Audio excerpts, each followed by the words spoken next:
నిన్న సాయంకాలం నా భర్త మీద జరిగిన సంఘటనకి నేను కంప్లైంట్ ఇచ్చి వాళ్ళు అరెస్ట్ చేయమని నిన్న 6 గంటల పాటు నేను ధర్నా చేశాను. రాత్రి 2 టౌన్ సిఐ నాకు మాట ఇచ్చారు. నేను 10 గంటలకు అరెస్ట్ చేస్తామా, అరెస్ట్ చేయకపోతే చూడండి అన్నారు. మేము 11 దాకా కూడా వెయిట్ చేశాము. అదే గూండాలు మళ్ళీ ఇంకా 20 మంది గూండాలను పిలిచి చిట్టుకేస్తే మేము మా గుడి దగ్గరికి వచ్చాము. గూండాలను ఏమనకుండా ఖమ్మం పోలీస్ ఒక అధికార పార్టీ కార్పొరేటర్ ని ఏ స్టేషన్ కి తీసుకెళ్తున్నారో కూడా తెలవకుండా ఇదిగోండి ఖమ్మం వీడియో చూపిస్తున్నాం. ఎట్లా తీసుకెళ్తున్నారో చూడండి. న్యాయం అడిగినందుకే ఖమ్మం పోలీస్ చేసేటటువంటి విధానం ఇది.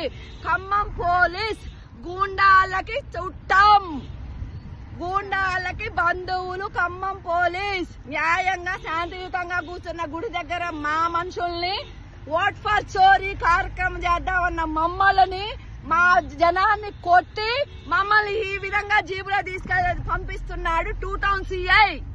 Down down police.